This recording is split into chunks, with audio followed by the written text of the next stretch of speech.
দেখো, আজকে আরেকটা রান্না নিয়ে চলে আসলাম। আর এটা সবারই মোটামুটি প্রিয় মাছ, পমফ্রেট মাছ।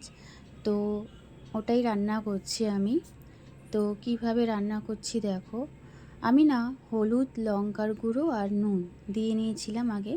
দিয়ে তারপরে মাছটাকে ভাজলাম, ভেজে তুলে নিয়েছি। তা এই মাছগুলি একটু বড় বড়ই ছিল।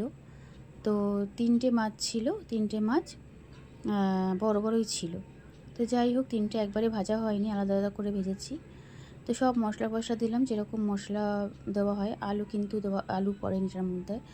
একদম ঝাল ঝাল করে করা হয়েছে, মাখা মাখা করে।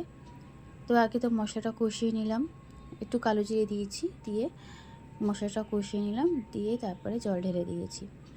আর আমি তো সব ভিডিওতেই বলি মশলাটা তো আমি ভালো করেই কষাই। তা মশলা না কষালে ভালো লাগে না, ঝোলগুলো, ঝোল কিংবা ঝাল বলো। এই মাছগুলো দিয়ে দিলাম। তো আমাদের দুপুরে আজকে এটাই করেছিলাম। অনেকগুলো তরকারি ছিল বলে, আর ফ্রিজেও রাখা ছিল, অনেক তরকারিও ছিল।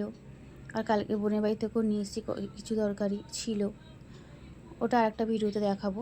তো এই যে মাছটা নামিয়ে দিলাম, দেখো কীরকম লাগছে, কমেন্ট করে বল।